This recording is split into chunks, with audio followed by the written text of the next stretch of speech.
సమాజంలో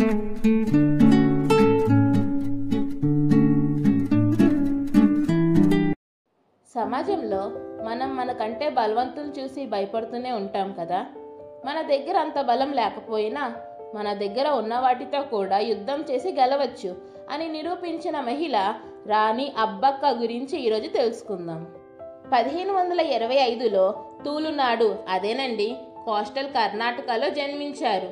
ఆమె చౌటా రాజవంశంలో జన్మించారు.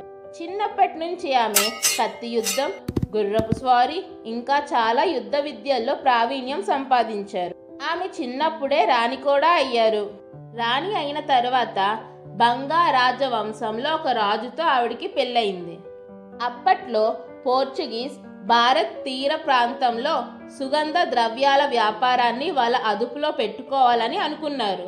అందుకే చిన్న చిన్న రాజ్యాల మీద యుద్ధాలు చేసి పన్నులు విధించి వాళ్ళని భయపెట్టేవారు. కానీ ఉల్లాల్ రాణి అబ్బక్క మాత్రం ఒప్పుకోలేదు. అప్పుడు పోర్చుగీస్ ఉల్లాల్ మధ్యలో యుద్ధాలు జరిగాయి. అందులో 3 యుద్ధాలు.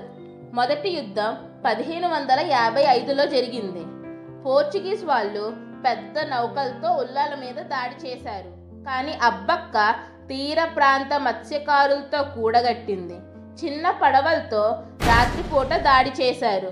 సముద్రంలో చీకట్లో పడవలు ఒకదానిపై ఒకటి దూసుకెళ్లగా పోర్చుగీస్ వాళ్ళు భయపడి వెనక్కి తగ్గారు.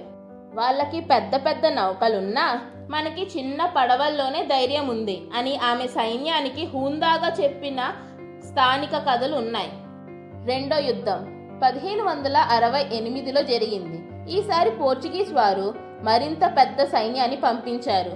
అబ్బక్క ఒంటరిగా ఎదుర్కోకుండా కేరళ జమోరియన్ మరియు బీజాపూర్ సుల్తాన్లతో చేతులు కలిపింది. అంతేకాదు మగవీర మత్స్యకారులను కూడా సైన్యంలో చేర్చుకుంది.